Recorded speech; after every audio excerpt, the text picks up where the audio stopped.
Assalamualaikum warahmatullahi wabarakatuh.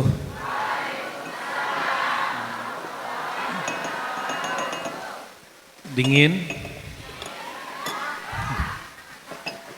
Alhamdulillah, summa alhamdulillah ala kulli halin wa fi kulli halin, wa nasallallahu ayaj'alana min ibadihi syakirin. Amin ya rabbal alamin. Nushhidukum bi an la ilaha illallah wa anna Muhammadan abduhu wa rasuluh. Allahumma salli ala sayyidina Muhammad. Allahumma salli wa sallim wa barik ala sayyidina Muhammad. Allahumma salli wa sallim wa barik alaihi. Amma ba'du, para masyayikh, para kiai, wabil khusus sahibul mahad, khadimut tulab wa talibat, Kiai Tuan Guru Muhammad Turmuzi, semoga beliau selalu dirahmati Allah Subhanahu wa taala. Para Tuan Guru yang tidak mungkin Al-Fakir sebutkan satu persatu, dan tentu juga ada Tuan Guru yang nyamar jadi santri di bawah ya. Allah Maha tahu.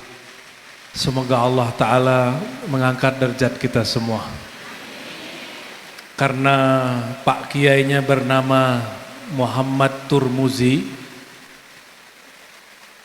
2 tahun lalu kami baru pulang, setahun lalu ya, baru pulang dari negeri Uzbek, kampung Imam Turmuzi. Turmuzi itu lafaz pesantren-pesantren di Indonesia. Namun nama aslinya Tirmiz. Tirmiz, Turmuz. Kalau orang Padang jadi Tarmizi Taher. Jadi menteri dulu ya. Karena nama itu tidak dapat ditasrif, tidak ada timbangannya, maka pembacaannya dimaklumi kalau ada perbedaan-perbedaan. Mumpung khadimul ma'hadnya bernama Tirmizi atau Turmuzi, kita bertabarruk kepada hadis Imam At-Tirmizi. Mau dengar? Sanadnya kita pendek dari guru saya Abuya Sya'rani, dari Syekh Yasin Al-Fadani, dari Ihsan Jampes dari Jawa, yang bersambung sanadnya kepada Imam At-Tirmizi. Imam Tirmizi bersambung kepada Nabi Muhammad sallallahu alaihi wasallam. Qala Rasulullah sallallahu alaihi wasallam, naddarallahu imra'an sami'a maqalati. Naddara, apa arti naddara? Allah telah akan atau telah selalu, tapi orang Arab biasa mengartikan semoga Allah. Semoga Allah memberikan nadrah. Nadrah berarti nur fil wajah, cahaya di wajah. Wajah itu ada wajah zahir, ada wajah batin. Wajah zahir ini kalau hendak jumpa orang-orang yang kita suka, kita akan permak dia ya. Ibu-ibu suka permak muka ya. Bapak-bapak ini ala kadar aja. Kalau bapak-bapak ini suka permak muka, saya curiga. Jangan-jangan kelaminnya sudah ganda. Bersih, laki-laki itu justru kalau mukanya berminyak itu maco. Gak usah charming, tau charming gak? Gak usah dikasih bedak-bedak pak.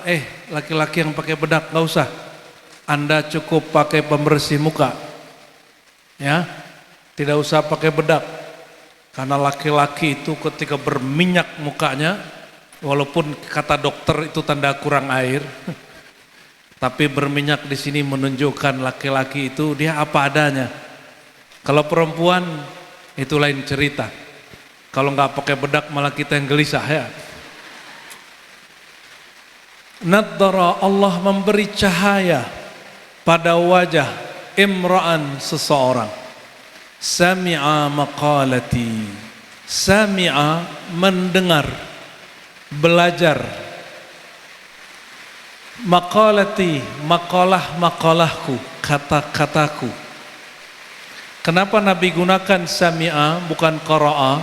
Karena para sahabat mengatakan istazanna li Rasulillah sallallahu alaihi wasallam lil kitabah. Kami memohon izin untuk menulis kepada Rasulullah, untuk menyalin, tapi beliau lam ya'zan lana. Ia tidak memberi izin kepada kami. Kenapa? Karena kalau orang mendengar, matanya juga menatap, hatinya ikut. Hatinya juga ikut. Oleh karena itu Rasulullah SAW menggunakan kata sami'ah, dan ini juga mukjizat baginda. Jamaah ini lebih suka membaca atau mendengar? Baca buku kitab Sunan Tirmizi atau pengajian hadis Tirmizi? Senang dengar apa baca? Dengar kan? Tuh malas baca. Karena baginda sallallahu alaihi wasallam sudah tahu umatnya nggak suka baca barangkali ya, maka beliau gunakan kata sami'ah. Tapi kalau ada perintah turun ke baginda Rasulullah, perintahnya apa? Iqra. Perintah ke Nabi turunnya Iqra, baca. Nah, ini perbedaannya. Kita lanjutkan hadisnya. Naddarallahu imra'an. Semoga Allah memberi cahaya wajah seseorang. Seseorang ini boleh laki-laki, boleh perempuan, setara. Sami'a maqalati, mendengar kalamku, mempelajari kalam-kalamku. Kenapa? Wa ma yantiqu 'anil hawa, karena baginda tidak berbicara dengan hawa nafsunya, tidak dengan emosinya. Hawa itu kullu mailin ila ghairillah, segala sesuatu kecenderungan kepada selain Allah itu hawa. Apa aja itu? Kata Nabi SAW, ya, man ta'allama ilman liyujariya bihil ulama, siapa yang belajar ilmu untuk mendebat ulama, au liyumari bias sufaha, untuk mengolok-olok orang bodoh. Orang bodoh ini kan nggak tahu dalil tapi sok pinter. Pokoknya begini, debat amat-amatan pesantren, dikerjain sama nih santri. Itu namanya mengolok-olok. Tapi yang paling parah bukan dua ini. Yang ketiga, liyusrifa bihi wujuhun nas, supaya orang tertarik ngaji kepada dia, supaya orang menjadi murid dia. Nah, ini untuk saya dan para tuan guru ini, para siapapun yang khidmat pada ilmu. Ujiannya 3 ini, tapi yang paling berat nomor 3. Yang paling berat mana? Itu yang disebut hawa. Apa kata Nabi? Adkhalahul an-nar. Dalam riwayat Imam Al-Hakim, la yashum raihatal jannah, tidak mencium bau surga, berarti masuk neraka. Jangankan di akhirat, dari sini dia tidak mampu mencium bau surga. Bapak Ibu yang bukan Allah, hadisnya belum selesai, tapi kita potong di tengah. Bau surga itu sudah tercium di dunia. Kenapa? Nabi SAW mengatakan, kebetulan ada tuan guru yang pimpinan zikir, pimpinan majelis, ini sudah faham hadis ini, dan mereka sudah menikmati nikmatnya hadis ini. Apa kata beliau SAW? Idza marartum biriyadil jannah farta'u. Jika engkau melewati taman-taman surga, maka petiklah. Taman surga bukan di surga, bukan di akhirat. Taman surga di sini. Insya Allah pesantren ini Kiai menjadi taman surga, amin. Majelis-majelis para tuan guru semoga jadi taman surga. Kenapa? Karena mereka tidak lagi berniat yang 3 tadi. Yang 3 tadi sudah lewat. Ini yang disebut di dalam Al-Quran bahwa Nabi itu da'iyan ilallahi bi'idnih. Nabi SAW itu mengajak manusia bukan ke dirinya, tapi kepada Allah. Bukan supaya banyak-banyakan murid, bukan supaya viral di YouTube ataupun TikTok. Itu bid'ah itu Pak ya. Di zaman Rasul nggak ada TikTok. Tapi bid'ahnya tidaklah muharramah ya. Taib. Lalu apa kata Nabi SAW? Faballaghaha, lalu dia sampaikan ke murid-muridnya. Jadi pertama mendengar, yang kedua menyampaikan. Di riwayat yang lain Abu Daud disebutkan fawa'aha, dia menghafalkannya, menghayatinya, mengamalkan, lalu dia ajarkan. Kama sami'aha, ada kalimat pentingnya, sebagaimana dia belajar. Ini yang disebut tidak bid'ah. Tidak bid'ah itu ilmu yang diajar tidak ditambah, tidak dikurang. Hanya metodenya yang boleh dirubah, isinya tidak boleh ditambah, tidak boleh dikurangi. Maka Imam Syafi'i radhiyallahu ta'ala anhu, beliau ketika membangun mazhab sendiri itu bukanlah menambah mengurangi, justru supaya tidak ada yang kesusupan dalam ajaran Islam, maka dikumpulkan hadis-hadis dalam kitab Muridnya menyebut itu mazhab Imam Syafi'i, sedangkan dia mengatakan ini hanyalah hadis-hadis baginda Nabi Muhammad sallallahu alaihi wasallam. Jadi imam itu bukanlah pencipta agama. Imam itu hanya meringkas ajaran Nabi yang sangat luas itu. Dulu ada seorang sahabat datang ke baginda, wahai baginda, inna syara'al Islam qad kathurat alayya. Syariat Islam kok ribet, banyak sekali. Ada ajaran ini, ajaran itu. Ini curhat jamaah. Cuma dulu nggak ada komentar di bawah YouTube, karena YouTube-nya belum ada. Pertanyaannya apa, wahai baginda, syariat Islam ini kok kebanyakan? Berarti IQ sahabat ini standar. Beda dengan Abu Bakar, Umar, Utsman, Ali, Amr bin As, ya, Muaz bin Jabal, Abu Darda, ini beda. Beda kualitas. Wadah kalbunya tidak sanggup menanggung ilmu yang banyak. Maka Nabi SAW ya, kemudian mendengarkan dia. Apa kata orang ini, wahai baginda, ajarkan aku hal yang pendek-pendek saja, yang ringkas-ringkas. Apa kata Nabi? Qul amantu billah tsumma istaqim. Katakanlah aku percaya kepada Allah, iman kepada Allah, lalu istiqomahlah. Cukup satu aja. Iman di mana? Di status WA, status Facebook. Iman di mana? Di kolbu. Ketika Nabi mengatakan qul amantu billah, sering-seringlah kamu baca amantu billah, aku percaya kepada Allah, summa istaqim. Pakai summa menunjukkan proses jarak, bahwa tidak mudah orang untuk istiqomah. Istiqomah itu bukan rutin. Istiqomah itu bukan jadi malaikat. Istiqomah itu bukan berarti tak pernah salah. Istiqomah itu orang berusaha, kalau dia bagus, dia teruskan bagusnya. Kalau dia soleh, dia teruskan solehnya. Kalau dia salah, dia tidak terpuruk dalam kesalahan, dia perbaiki. Jika ketinggalan, dia qadha.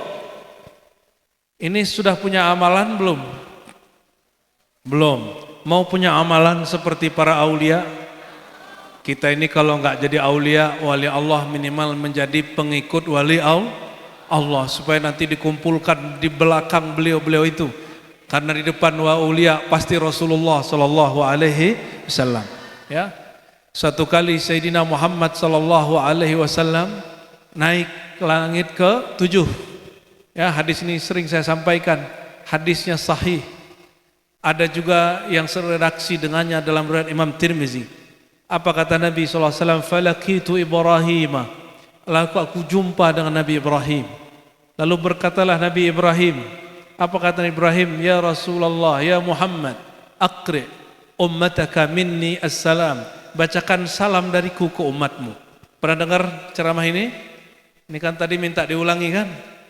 Pengen diulangi langsung. Sebentar, kalau gitu saya minum kopi dulu. Bismillah.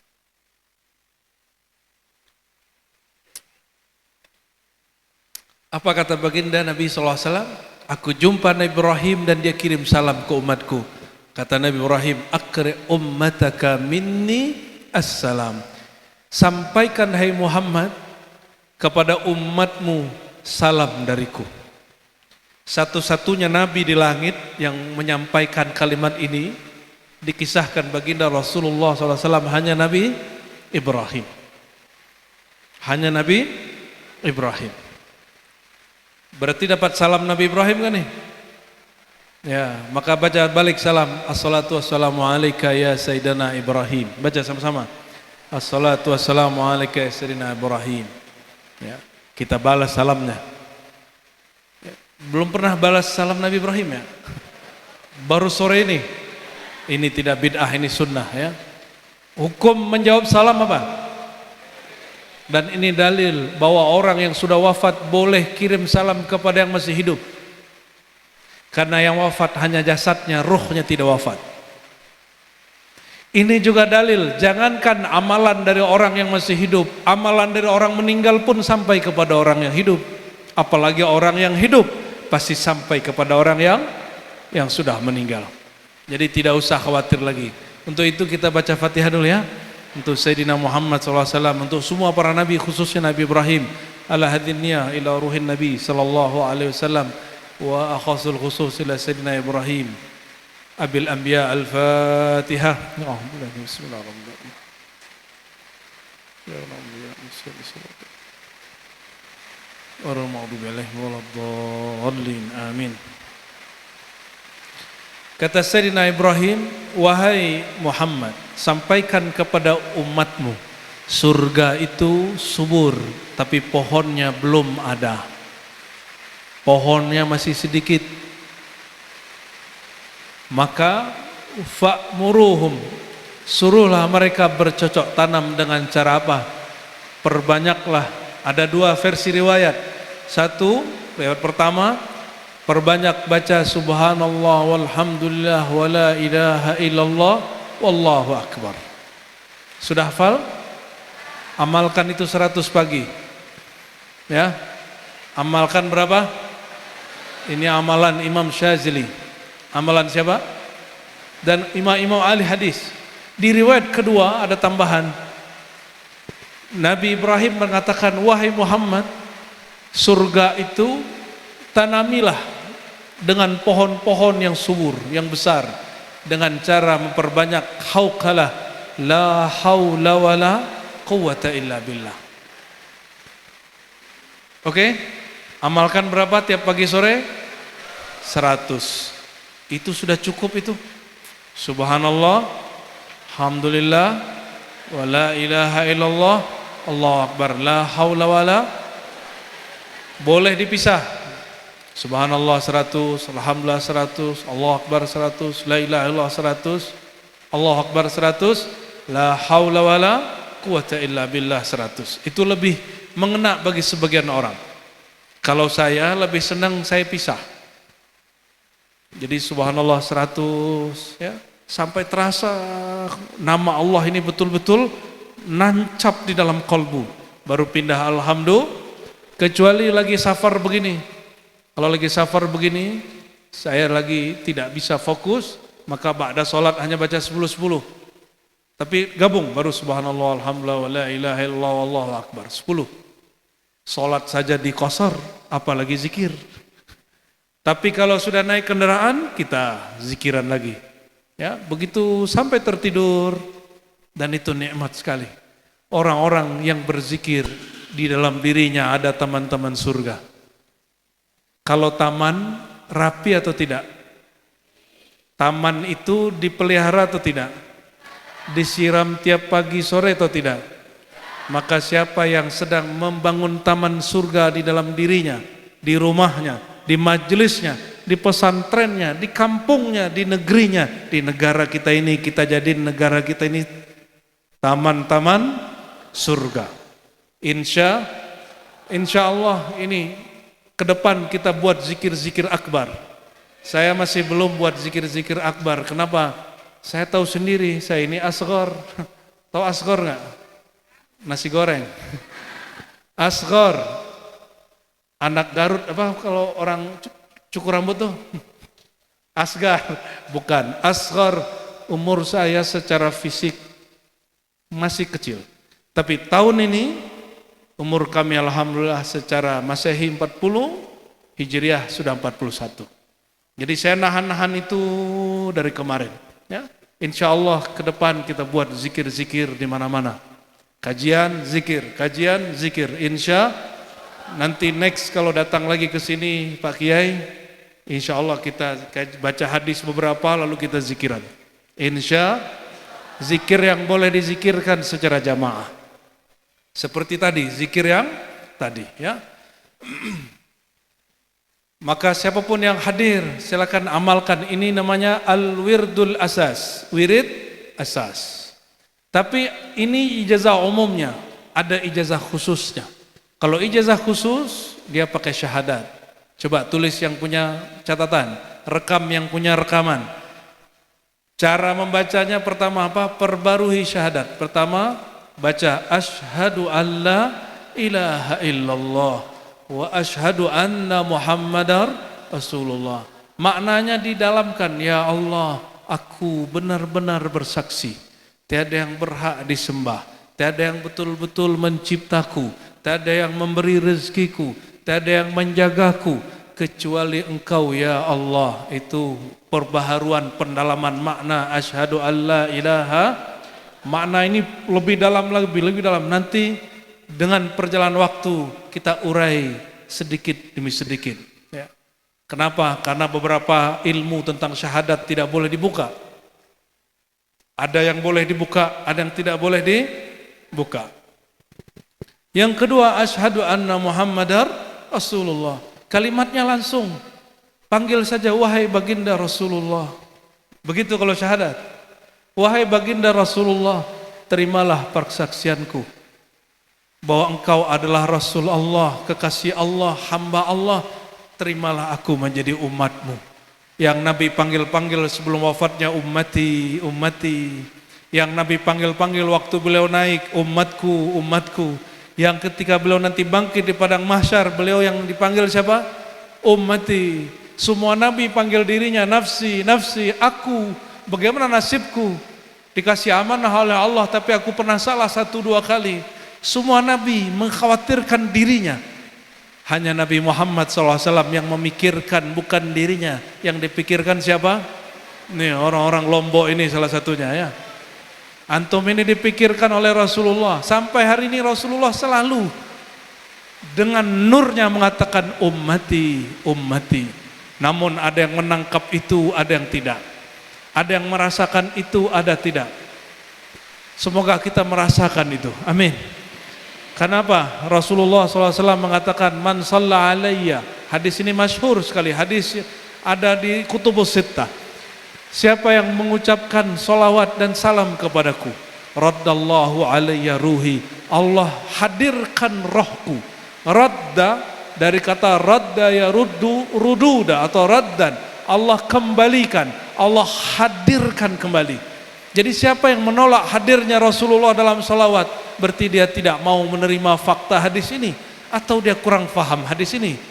Meskipun wajahnya wajah Arab, orangnya orang Arab, kadang-kadang karena pemahaman akidah yang sudah rusak, pemahaman ahlus sunnahnya kurang tepat, pemahaman tasawufnya tidak sampai, akhirnya menolak bahwa Rasulullah selalu hadir sallallahu alaihi wasallam.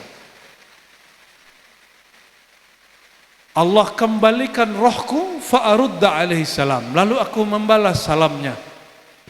Yang membalas salam roh atau badan?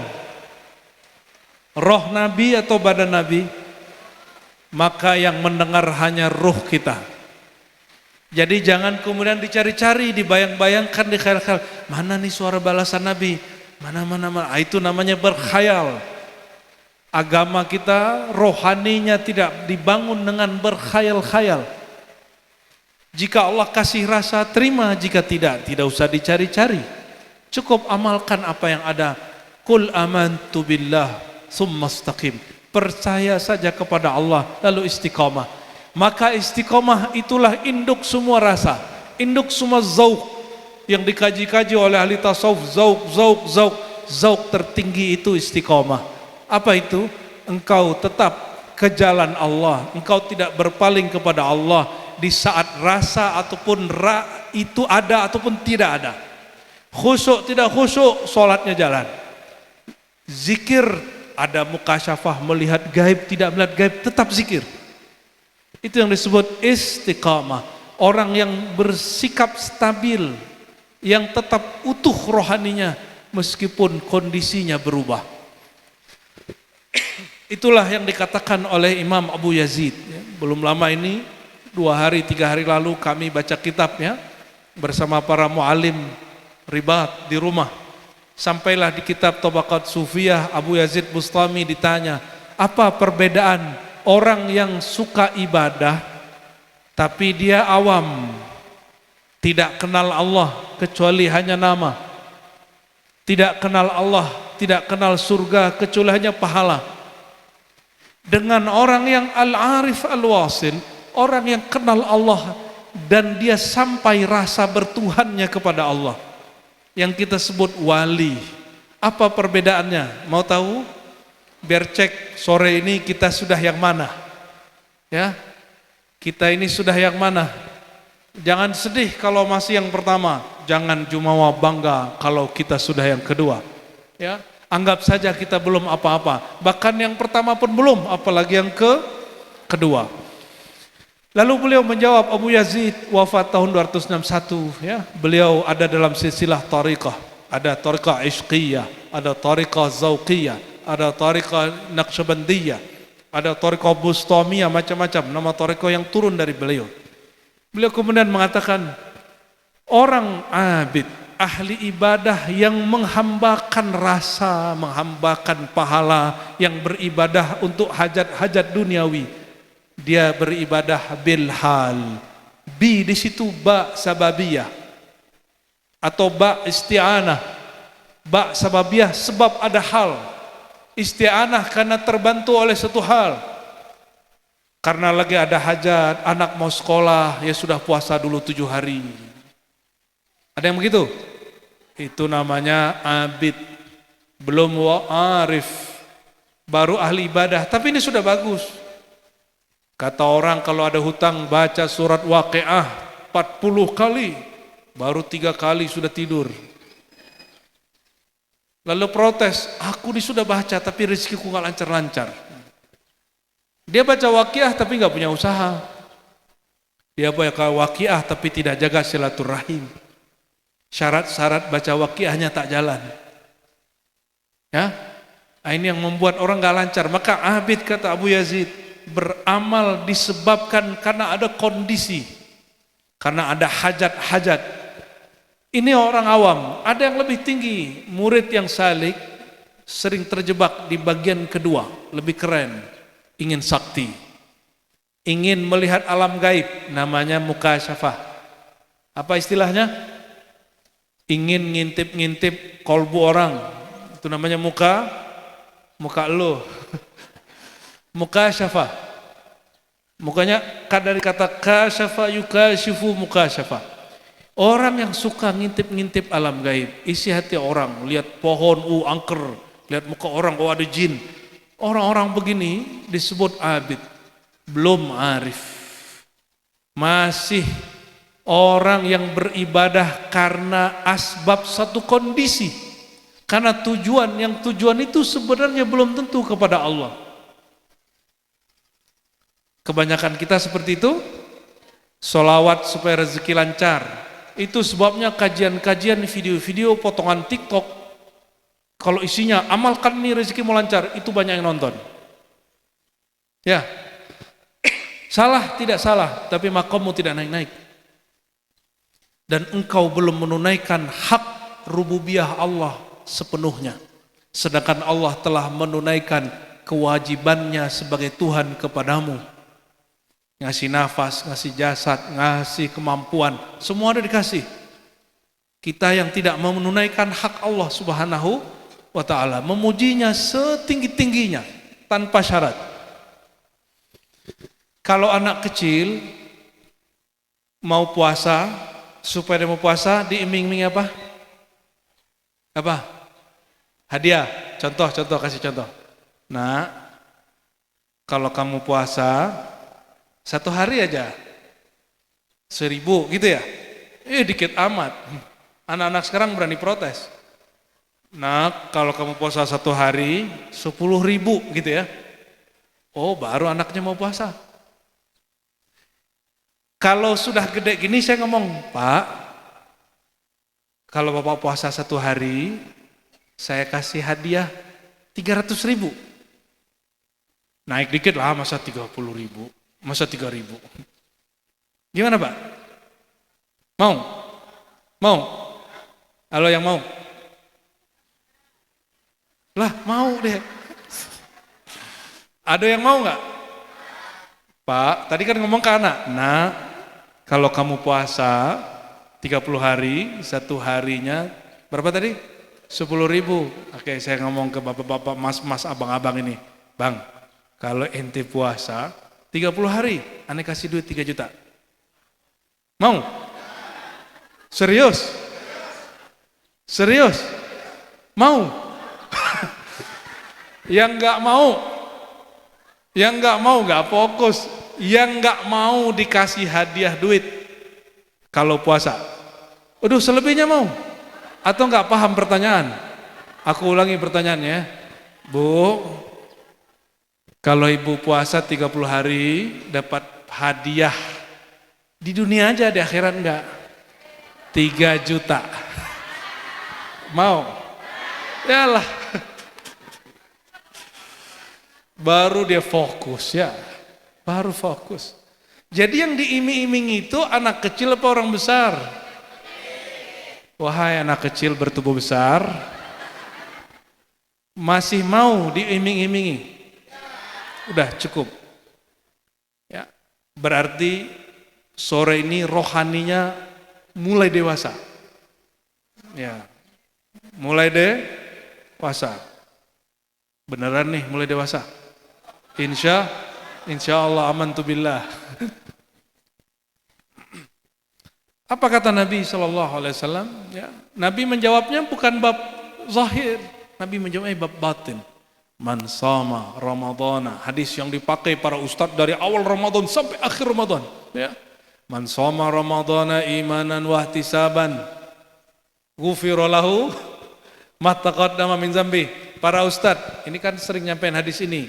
Hadis ini riwayat siapa? Harus tahu sumber hadisnya.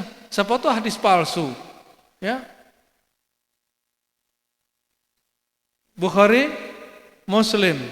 Beneran. Itu hadis riwayat Imam Bukhari di dalam sahihnya, Imam Muslim dalam kitab sahih. Itu yang sahihnya, ada yang nggak sahihnya. Yang nggak sahihnya, contoh nih, tolong para kiai hati-hati. Cuma Imam Ibnu Huzaimah masukkan ini dalam kitab Sahih Ibnu Huzaimah. Hadis yang tadi dibaca lalu ada tambahannya. Syahr Ramadan, bulan Ramadan itu ya, awaluhu rahmah.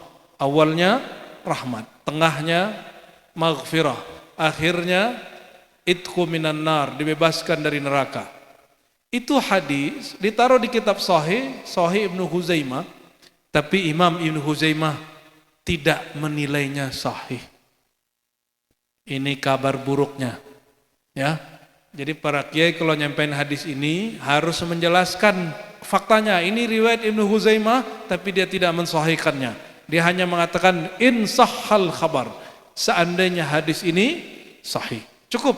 Udah enggak dosa tuh dah. Ya. Tapi kalau saya buka lagi hadisnya bermasalah banyak. Ya. Udah cukup di situ dulu karena ini hadis populer sekali. Banyak tuan guru nanti tersinggung. Saya ini aslinya ngajarin daftar hadis palsu selama 7 tahun. 7 tahun saya buat kajian daurah dari kampung ke kampung, kota ke kota hanya buat daftar hadis palsu populer dalam dakwah.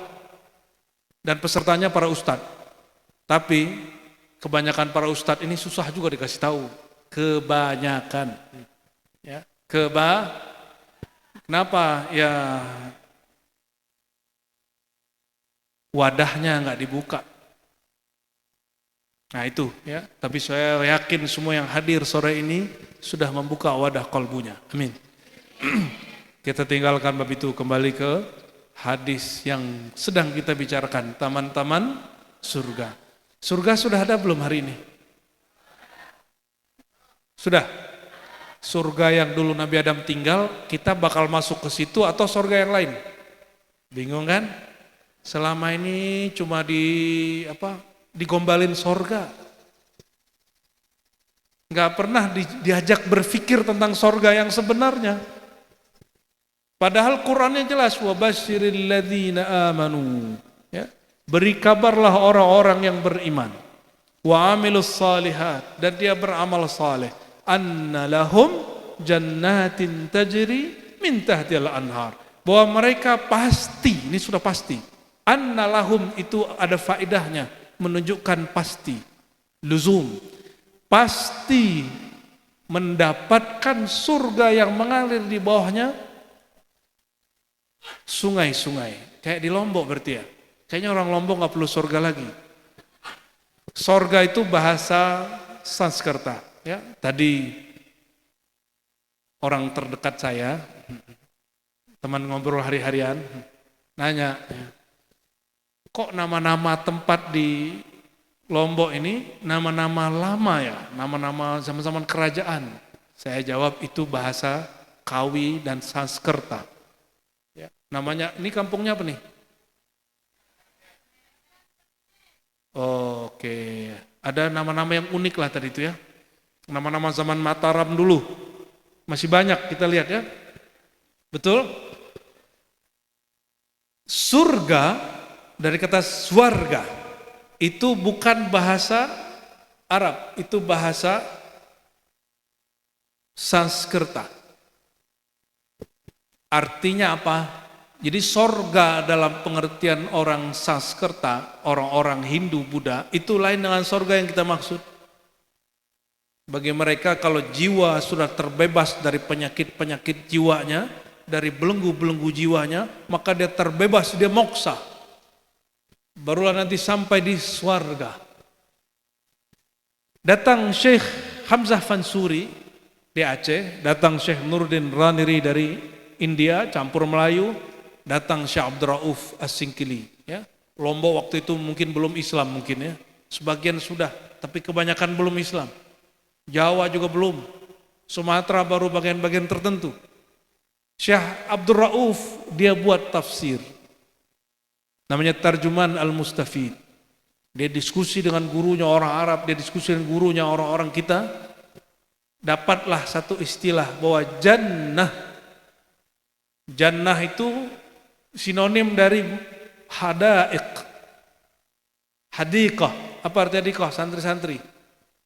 Hadiqah, kebun, taman, ya. Innalil muttaqina. Gimana ayatnya? Innalil muttaqina hada'iqa wa'a naba. Surat An-Naba. Bagi orang muttaqin ada hada'iq, kebun-kebun. Ini baru istilah Arabnya. Yang lain ini sinonimnya. Jadi kata surga yang dimaksud oleh orang Sanskerta itu surga yang mana? Kalau mengikuti Imam Al-Jili, dulu tuan guru di Lombok suka mengajar kitab Imam Al-Jili. Sekarang saya nggak tahu, semoga muncul lagi. Judulnya Al-Insan Al-Kamil. Tapi diajarkan secara terbatas ke murid-murid. Kitab apa? Al-Insan Kamil, isinya di situ tentang insan kamil, tentang wujud, tentang kerinduan kepada Allah itu bagaimana memahami Allahnya. Lebih kepada hakikat-hakikat, dan itu kitab berat sekali. Banyak orang salah faham baca kitab ini. Kalau orang awam jangan baca ya. Cukup tuan guru aja yang pusing sendiri kepalanya ya. Buku ini sudah kemudian disari-sarikan, jadilah kitab Durun Nafis. Jadilah kitab Syekh Arsyad Banjari. Jadilah kitab Syekh Nuruddin Raniri, Hamzah Fansuri, jadilah kitab Syekh Abdul Rauf Singkili. Itu jadi lebih ringan. Semakin ke sini tasawufnya lebih ringan dengan adanya pendiri NW, ya, Tuan Guru Agung ya. Beliau lebih haluskan lagi, bahkan buat thariqah sendiri. Betul? Thariqahnya sendiri. Sebenarnya thariqah itu dia cabang dari Syaziliyah. Cabang dari apa? Syaziliyah, karena gabungan hizib semuanya hizib Syazili kebanyakan. Jadi Imam Syekh Abdul Rauf As-Singkili Dia berdamailah dengan istilah kata surga mewakili jannah, kata sembahyang mewakili salat. Masih ada ustadz mengharamkan kata sembahyang. Kita mau puasa, benar? Puasa bahasa Arab atau bahasa Sanskerta? Ya ayyuhalladzina amanu kutiba alaikum puasa. Ada nggak ayatnya? Nggak ada kan ayatnya? Ada nggak Tuan Guru? Nggak ada ya? Itu ayat baru turun sore ini. Nggak ada, ayat itu nggak ada. Yang ada apa? Kutiba alaikumus siyam. Siyam jamak dari saum. Saum artinya al-imsak, menahan. Kita cek ke bahasa Sanskerta. Ternyata mereka mempunyai istilah yang kemudian dipakai di negeri ini yang sudah beragama Hindu, beragama Buddha, bahkan yang agamanya bukan agama kepercayaan kita sebut. Mereka sudah melakukan menahan diri untuk tidak makan minum. Bahkan ada yang lebih syadid lagi, lebih dahsyat lagi disebut mutih. Tahu mutih? Nggak makan yang berdaging, makan yang putih-putih aja. Apa tuh? Nasi putih, putih garam, apa lagi? Muka putih nggak? Kelapa muda, apa lagi? Ente yang muda-muda seneng ya. Oke, nyambung? Sudah? Jadi orang di negeri ini dulu sudah kenal kata sembahyang, sudah kenal kata puasa, sudah kenal kata surga. Imam-imam kita masuk, imam-imam lokal. Ini enaknya kalau punya ulama orang lokal. Ngajinya di sini, terus dia sempurnakan di sana. Dia balikin lagi disesuaikan dengan bahasa lokal.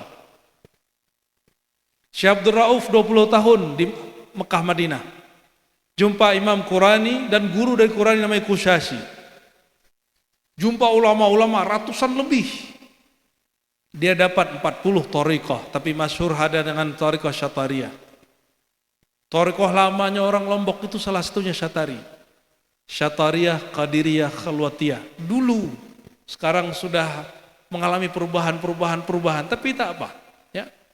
Maka mereka kemudian berdakwah disesuaikan. Ini yang disebut dengan kata Nabi, kata Sayyidina Ali lebih tepat, kallimun nas ala qadri ukulihim. Kalau berdakwah, ngobrol dengan orang, bahasanya jangan ketinggian. Bahasanya turunin. Kalau ketemu orang awam pakai bahasa awam, kalau ketemu ulama pakai istilah-istilah Arab. Inilah yang membedakan, ya mohon maaf, ini bocoran para tuan guru. Kenapa tasawuf yang kami bawa lebih mudah difahami? Karena semua istilah tasawuf saya terjemahkan. Semua istilah yang rumit-rumit saya terjemahkan semampu kita. Tetap aja berat. Tapi seberat-beratnya kita tanya ke jamaah yang paling awam, paham nggak Bu? Paham. Paham nggak Pak? Paham. Minimal paham ala dia. Berat, iya berat, tapi asik. Betul? Dari awal saya ngomong sampai sekarang paham kan? Tapi berat kan? Kenapa? Ketawanya kurang. Ya, tapi aku bukan stand up komedi. Aku bukan komika seperti Panji. Ya. Sudah, lanjut. Kenapa Islam di Indonesia berkembang tanpa perang? Tiba-tiba ya Nur Muhammad itu berkembang dari Aceh terus sampai ke ujung Lombok, sampai ke ujung Papua, sampai ke ujung Ambon, sampai Sulawesi, sampai kemudian negeri Dayak, Kalimantan. Sisa sedikit-sedikit saja yang tidak. Karena mereka membahasakan yang rumit menjadi mudah. Bukan kemudian mengatakan itu kita berat, tutup saja. Nggak boleh begitu. Itu kita terlalu tinggi, nggak usah diajarkan. Bukan begitu. Ajarkan tapi sederhanakan bahasanya.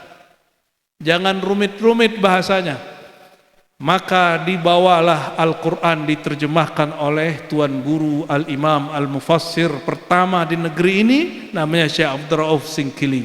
Terjemahan Mustafid judul kitabnya, diterjemahkan kata Rabb jadi Tuhan. Kata Rabb, ilah jadi itu. Ada yang bilang nggak boleh nyebut Tuhan, itu pimpinan dewa. Dewa ada pimpinannya. Kayak DPR aja ya. Berarti ada dewa korupsi itu. Usiko proyek wahyu turun gitu. Apalagi diterjemahlah bahasa surga yang ada di sini disamakan dengan jannah. Apalagi wattaqun nar allati waquduha an-nas wal hijarah. Hati-hatilah terhadap nara. Kata Imam Al-Jili, ajaran Sanskerta itu dulu bahasa ini dibawa oleh Ibrahim. Dalam bahasa mereka disebut Brahmana. Wallahu a'lam. Tapi sepertinya benar. Cocok logi yang cocok. Yang ngomong Imam siapa? Al-Jili, pengarang kitab Al-Insan Al-Kamil. Saya jumpa seorang ulama besar di Cirebon, sangat zuhud sekali. Badannya juga tidak besar seperti saya, kurus tinggi, tapi ilmunya menjulang ke langit. Ya, Abuya Hussein Muhammad. Beliau hafiz Quran, hafiz banyak kitab. Ketika kami jumpa di Istiqlal, saya nyebut hanya satu kalimat tentang yang ada di kitab itu, dia langsung bisa bacakan satu paragraf. Entah kapan dia baca, tapi dia bisa ingat sedemikian rupa. Ada orang-orang begitu di Indonesia. Alhamdulillah Rabbil. Makanya orang Arab nanti nyantri aja di Indonesia ya, nyantri di Lombok. Jangan orang kita aja yang nyantri di Arab tuh. Makanya setiap pesantren ini semoga nih Pak Kiai, mana Pak Kiai tadi? Semoga Pak Kiai nanti ada satu kelas, kalau sudah kelas SMA, semoga mulai ada kelas full bahasa Arab. Ya, di kelas aja, di asrama nggak usah. Bikin stres bahasa Arab di asrama itu. Kan lucu, apalagi main bola. Ta'al huna idrib huna yaminan wa shimalan. Aduh, apa itu? Bingung kita kalau bahasa Arab lagi main bola tuh udah pakai sarung, ribet ya. Nggak usah gaya-gayaan pakai bahasa Arab. Saya bahasa Arab hanya di kelas. Di kelas tapi maksimal, ada tanya jawabnya. Kita dipaksa guru ngomong ya. Ditanya kita harus jawab pakai bahasa Arab ala kadarnya. Lama-lama terbiasa. 2 jam pagi, 3 jam pagi, 3 jam sore, udah 6 jam berbahasa Arab setiap hari. Dengan ala kadar, nggak sanggup kita terjemahin sedikit ke bahasa Indonesia. Alhamdulillah sekarang Kiai, saya kalau ngomong bahasa Arab 7 hari 7 malam juga nggak perlu pakai bahasa Indonesia. Tapi entinya tidur duluan, aneh tidur belakangan. Insya Allah ngajar nih 7 hari 7 malam nggak perlu pakai bahasa Indonesia. Dan walhamdulillah al-fakir tidak pernah kuliah di Arab. Hanya ngambil sanad ulama Arab. Ngaji di sana beberapa kali, dengerin masyayikh ngomong, ijazahan, begitu aja. Ngambil sanad. Kenapa? Bagi kami ngaji lebih awal dari ngambil sanad. Ngaji dulu ya, kuasai dulu kitab, baru ngambil sanad kemana-mana. Belum apa-apa udah ngambil sanad, ngambil ijazah. Kita nggak bisa ngajar orang dengan ijazah. Ya seperti orang-orang hari ini udah ijazah S1, S2, S3, ngelamar kemana-mana nggak ada yang terima. Ya, maka kalau sekolah nggak usah tinggi-tinggi, ilmunya banyak-banyakin. Sekolah tinggi-tinggi stres, ngelamar nggak diterima. Kalau sekolah tinggi, jangan ngelamar, bikin kerjaan sendiri, bikin sekolah sendiri, bikin majelis sendiri, biar disebut gila sama orang. Semoga di sini nanti di kelas keberapa nanti ada kelas khusus bahasa Arab, di kelas aja ya. Gak usah paksa-paksa anak-anak di asrama ngomong bahasa Arab. Ini salah satu metode pesantren yang saya tidak terima. Maksa anak-anak ngomong bahasa Arab di pesantren, itu bikin mereka akan bohong setiap hari. Ya, maksimalkan aja di kelas. Ini usulan ya, ini usulan Al-Fakir, semoga diterima ya. Kalau seandainya setiap pesantren di Indonesia ada satu kelas bahasa Arab, ya di setiap tingkatan tentunya, saya yakin orang Yaman sekolah ke sini, orang Arab Saudi sekolah ke sini, orang Mesir sekolah ke sini. Karena ilmu orang-orang kita nggak jauh kok di bawah. Ya. Bahkan ada yang di atas Pak, ada yang di atas jauh. Syekh Nawawi Al-Bantani ngaji dulu di Indonesia, baru kemudian sampai ke Haramain sudah jadi ulama dia. Syekh Ahmad Khatib Minangkabau sudah alim waktu remajanya, lalu dipoles oleh gurunya Bakri Syato, diajak ke ke Arab. Begitu mereka. Aku jadi serius ya. Ya sudahlah. Kenapa Islam begitu sukses di negeri ini tanpa perang? Karena ulamanya berbahasa agama diturunkan jadi bahasa awam. Bahasa yang langit-langit itu, istilah yang tinggi-tinggi dijadikan bahasa sederhana. Akhirnya orang-orang Hindu, Buddha, orang-orang yang kemudian kepercayaan tidak merasa perlu ganti agama. Kita puasa, cuma sekarang puasanya lebih ringan. Ya, puasa berarti esa. Ya, taqarrub ila Allah al-wahid, mendekat kepada Allah esa yang itu artinya mendekat.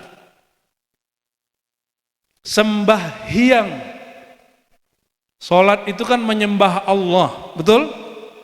Sang huwa, kul huwallah huwa. Huwa dalam bahasa Sanskerta mereka simbolkan dengan hyang. Kalau orang-orang Yahudi menyebutnya Yahu atau Yahweh, wahai dia. Dalam bahasa Arab ada kul huwallah, dia juga yang disembah sama, namanya yang beragam. Coba kalau orang Lombok sebut duren apa? Oke, masih sama. Sebut rambutan apa? Beda ya?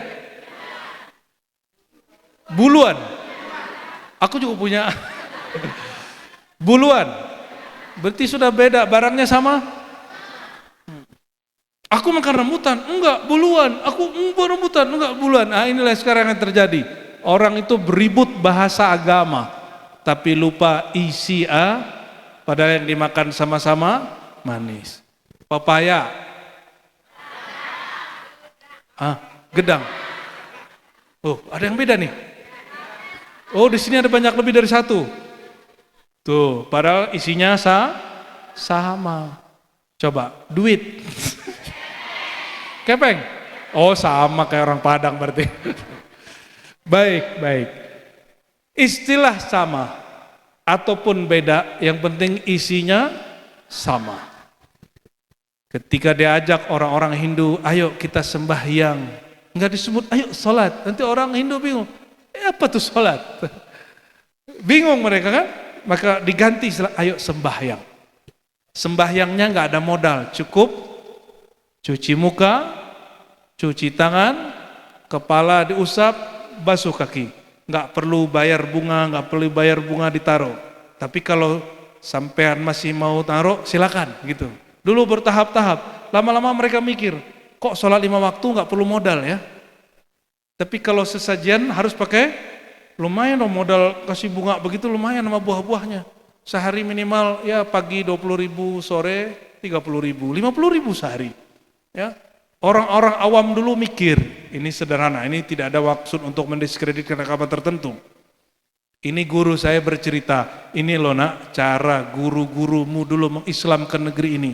Bahwa menyembah Tuhan nggak perlu pakai modal, cukup baju bersih, nggak perlu baju baru. Lalu apa lagi? Cuci mukanya sampai kakinya, disebut berwudu. Dulu berwudu bahasa Arab, bahasa ininya Lomboknya apa? Ulu. Wah, itu mah ketinggian bahasanya. Orang Padang tuh ngomong ini, ngambil air. Kalau orang Padang nih, kampung saya, orang Minangkabau nyebutnya ngambil. Orang sini mah lebih Arabi berarti ya, Arab maklum. Udu lah hampir sama. Ngambil air apa bahasa ininya? Ya, itu dulu di kitab dulu ngambil air. Makanya ada candaan ke sama santri, santrinya minta izin. Lagi ngaji, santrinya minta izin. Pak Kiai, mohon izin. Ngapain? Ngambil air. Kata Kiai, ambilin buat aku juga ya. Padahal maksudnya lagi mau wudu ya. Itu banyolan ala santri yang hanya orang pesantren yang paham. Orang bukan pesantren, la yafham abadan. Jam berapa ini? Maghribnya berapa menit lagi? Oke, kita hajar lagi ya. Lama-lama orang di negeri ini tidak merasa pindah keyakinan. Apa kata guru-guru kita? Sang Hyang itu siapa? Saya ngobrol dengan teman-teman saya yang orang kepercayaan, orang Hindu, Buddha. Ternyata konsep tentang Tuhan yang sebenar Tuhan itu sama. Lam yakun lahu kufuwan, dia tidak ada bandingannya, tidak dapat dipikirkan, tidak dapat dicapai oleh pikiran. Tuhan yang disebut dalam bahasa orang Islam sama dengan yang di negeri ini dulu. Waktu negeri ini masuk belum ada Kristen, belum ada Katolik, apalagi ateis. Yang ada Hindu dan Buddha. Mereka diajar, oh sama. Tuhan yang dalam bahasa Arab disebut Huwallah. Mereka sebut Sang Hyang Widya, dan ada istilah-istilah yang berumit lagi. Dimudahkan itu istilahnya. Lebih mudah, nanti lama-lama mereka nyebut dia adalah Allah. Lama-lama terus, bukan sebulan 2 bulan, bertahun-tahun, sehingga tidak ada perperangan. Orang di negeri ini, nah inilah hasilnya. Ya, alhamdulillahirabbil, maka kita selalu mendoakan para pendahulu supaya mereka ya selalu mengirim madatnya, rohaninya, kirim-kirim salam buat kita seperti Nabi Ibrahim kirim salam buat kita. Amin ya rabbal alamin. Ini bagian terakhir yang mau saya sampaikan ya. Semoga tidak terlalu panjang. Nabi SAW ya mengatakan dalam hadis Imam Muslim ya, Subhanallah bihamdi, subhanallah azim, gharsun fil jannah. Satu zikir sebagai contoh, subhanallah wa bihamdi, subhanallahil, yang sering dibaca waktu tahlilan dan khataman. Coba ulangi, subhanallah bihamdi, subhanallahil azim. Apa kata beliau? Hadis sahih Muslim, gharsun fil jannah, satu tanaman di surga. Satu tanaman tapi itu surga abidin. Surga apa? Surga abidin. Bagaimana dengan surga arifin? Arifin itu seperti apa mereka? Sehingga surganya tidak disebut pohon. Abu Yazid mengatakan, orang yang arifin, perbedaannya dengan abidin, mereka menyembah Allah fil hal. Apapun halnya, apapun asbabnya, tidak ada juga sebabnya, tidak ada masalah, dia tetap menyembah Allah. Lagi susah senang nyembah Allah. Kalau lagi susah nyembah Allah dengan bersabar. Kalau lagi senang nyembah Allah dengan bersyukur. Kalau sedang galau, sedang galau, zikirnya la haula wala quwwata illa billah. Kalau lagi sakit, zikirnya ridha. Lagi masalah ya, sakit badan, sakit hati, zikirnya ridha. Ya, mau sembuh hatinya. Jangan ridha ke makhluk, ridhoi Allah. Raditu billah, katakan aku ridha kepada, kalau ridha kepada Allah, ridha kepada semua perbuatannya, ridha kepada semua pemberiannya. Ya. Maka beliau mengatakan orang yang arif wasil menyembah Allah bukan karena pahala, bukan karena harap nanti kalau zikir ini rezeki lancar, enggak. Supaya badan sembuh, tidak. Supaya alam gaib tersingkap, bukan. Orang yang arif wasil menyembah Allah dalam semua hal. Bahkan hal itu tidak ada, dia tetap menyembah Allah. Kenapa? Allah mengatakan, aku tidak cipta jin manusia kecuali fitrah mereka cuma satu, menyembah aku sepanjang hidupnya. Narik nafas, buang nafas, harus nyembah Allah. Ya. Maka disebut zikir anfas. Ya, zikir apa? Zikir anfas. Disebut juga salat daim. Wahum ala salawatihim daimun. Ya. Mereka salatnya daim.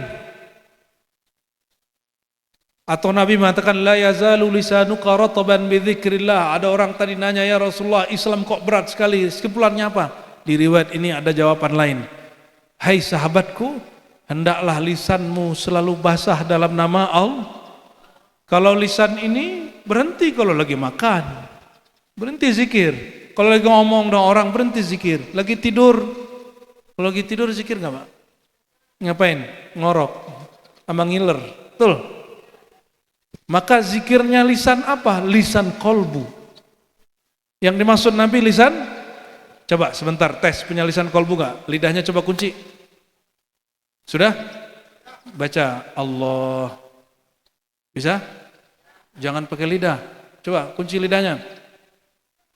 Allah. Nggak usah pakai rasa-rasa dulu. Cek doang, cek kolbu. Allah. Bisa? Bisa serius? Yaudah kita terusin. Pejam matanya semua. 1, 2, 3 pejam mata. Sebut Allah. Rabbi Allah. Penciptaku, penguasa jiwaku, penggenggam kolbuku hanyalah Allah. Jangan pakai lisan, kunci lidahnya. Baca Allah di dada kita, di tengah dada sebut Allah.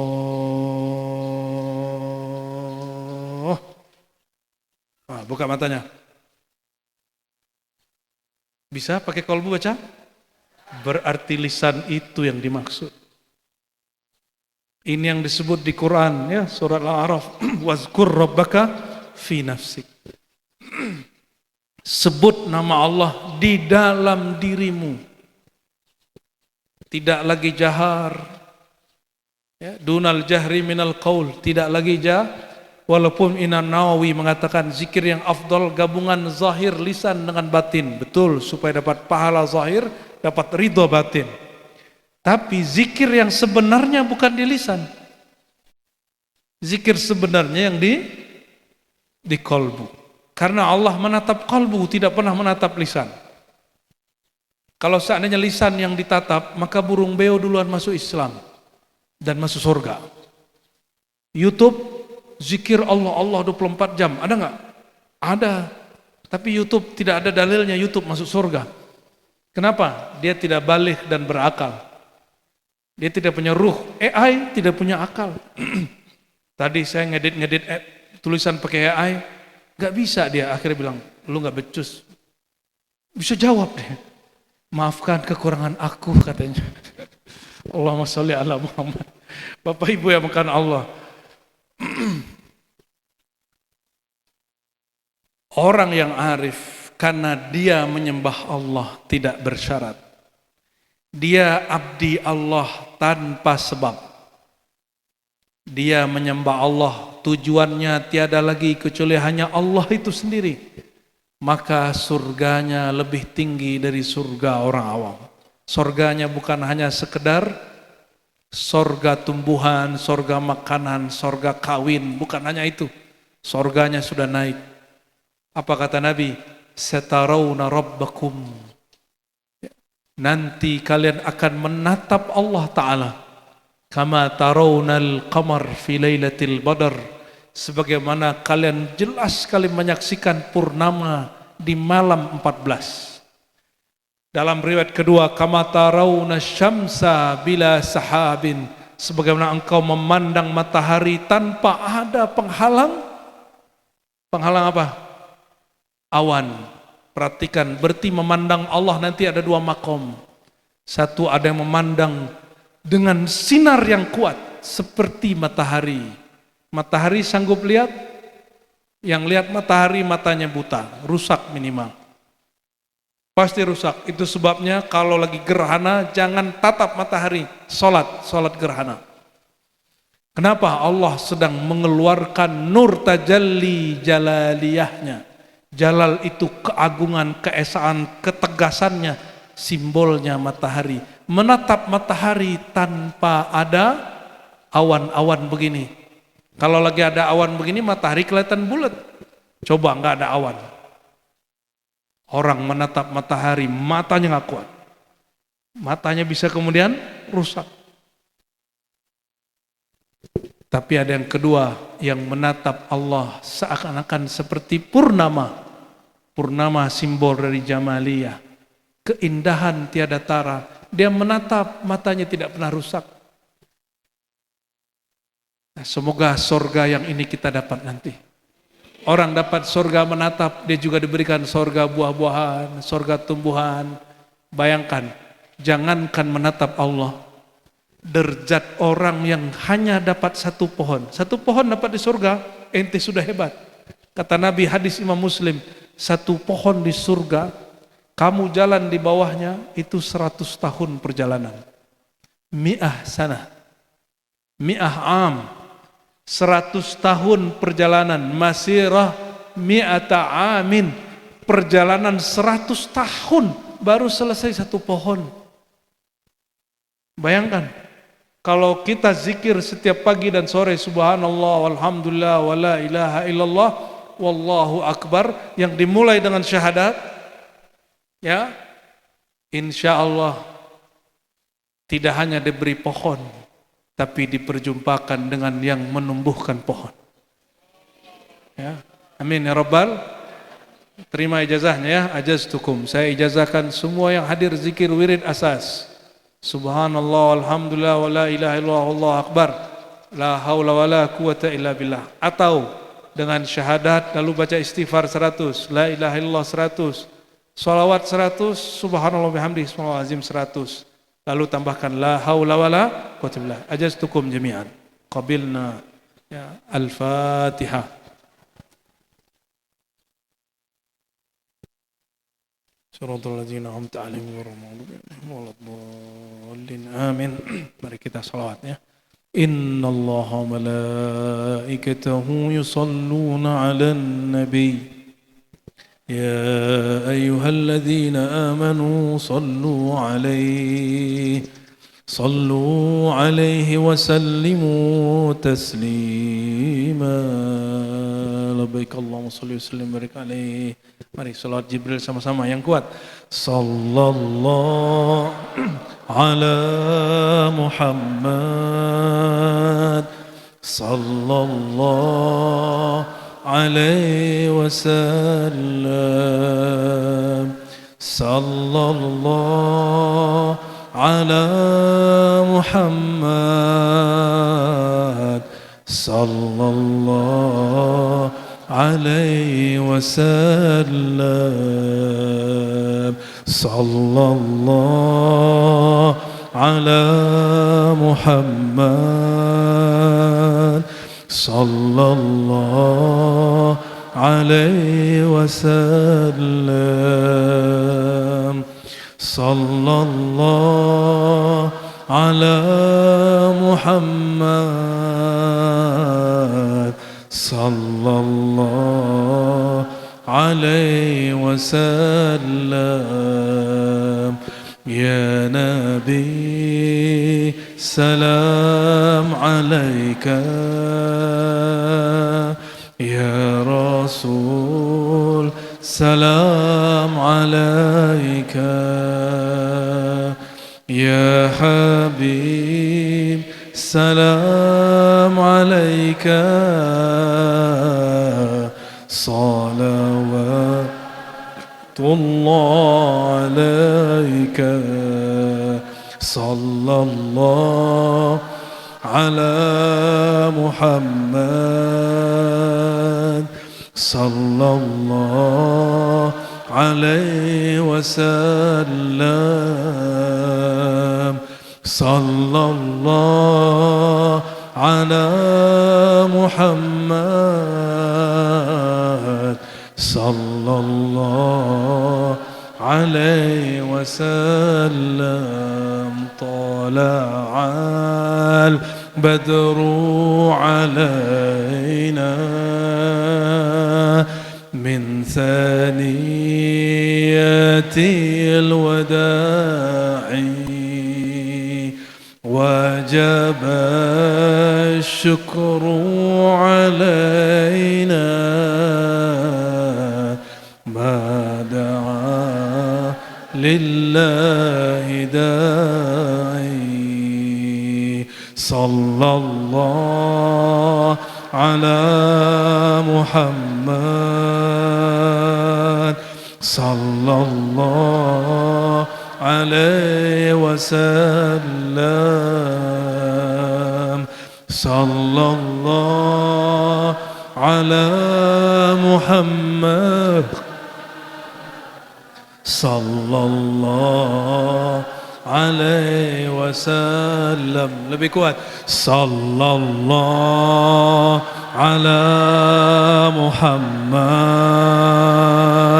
sallallahu alaihi wasallam. Sallallahu ala Muhammad sallallahu alaihi wasallam. Allahumma ya Rahman ya Rahim ya Karim ya Azim, salli wa sallim wa barik ala Sayyidina Muhammad, salli wa sallim wa barik ala Sayyidina Ahmad, salli wa sallim wa barik ala Sayyidina Khatim, Sayyidina Fatih, Sayyidina Khatim, Sayyidina Mahi, Sayyidina Aqim, wa ala alihi wa sahbihi wa barik wa sallim.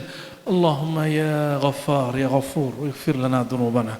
Ya Allah yang Maha Pengampun, ampuni dosa mata pandangan kami, dosa lisan kami, dosa tangan kaki kami, dosa perut kemaluan kami, dosa dari ujung rambut sampai ujung kaki, dosa hati, dosa perasaan, dosa emosi, dosa iri, dosa dengki, dosa syirik yang khafi, dosa kagum kepada diri sendiri, dosa memandang rendah selain diri. Allahumma ya Allah, ampunkan diri kami, bersihkan diri kami yang zahir, bersihkan diri kami yang batin. Ya Allah, ya Allah, ya Allah, ya Jami', ya Jami', ya Jami' li qulubin nas, ijba' qulubana ilaik. Ya Allah yang mengumpulkan kalbu semua manusia, ya Allah kumpulkan kami hanya karena Engkau ya Allah, hanya karena Engkau ya Allah. Allahumma ya Rabbal Jannah wan Nar, ya Rabbal Jannah wan Nar, ajirna minan nar. Ya Allah pemilik surga, pemilik neraka, pencipta surga, pencipta neraka. Ya Allah hapuslah nama kami dari daftar ahli neraka. Catatlah kami ya Allah menjadi ahli surga. Ya Allah kami tetap meminta surgamu ya Allah, karena di surga nanti dapat berjumpa denganmu. Ya Allah izinkan kami berjumpa baginda kami Sayyidina Muhammad sallallahu alaihi wasallam. Izinkan kami berjumpa orang-orang tua kami, pasangan-pasangan terkasih kami, anak-anak keturunan kami, orang-orang yang ikut di majelis kami, saudara kami sesama yang beriman ya Allah. Allahumma ya Allah ampuni semua dosa kami yang berlalu hari ini, bahkan nanti yang belum kami lakukan ya Allah. Ya Allah, para guru kami mengatakan wujuduka dzanbun la yuqasu alaih. Ya Allah, Engkau merasa wujud, begitu kata guru kami. Engkau merasa ada, merasa penting, merasa hebat, merasa beramal, itu pun sudah dosa. Maka ya Allah, afnina fi hubbika, afnina fi wujudika. Ya Allah, leburkan kami dalam cinta kepada Engkau, sehingga kami tidak merasakan lagi kamilah yang beribadah, tapi kami digerakkan Engkau untuk menyembah Engkau. Tidak lagi kami merasa kami yang bersedekah, tapi kami merasa kami tertitipkan rezeki-rezeki dari Engkau. Kami tidak lagi merasa berilmu, tapi kami merasa dititipkan ilmu oleh Engkau yang maha berilmu. Allahumma ya Allah, ampunkan dosa kami yang merasa beramal, ampunkan dosa kami yang merasa berilmu, ampunkan dosa kami yang merasa bergelar, ampunkan dosa kami yang merasa penting, ampunkan dosa kami yang merasa dan tapi tidak merasa, ampunkan dosa kami yang berdosa tapi tidak merasa berdosa, ampunkan dosa kami yang kurang adab tapi merasa kurang adab. Ya Allah, hubungkan antara hati kami dalam cinta kepada Engkau, dan jangan pernah lepaskan itu ya Allah, jangan pernah lepaskan itu ya Allah.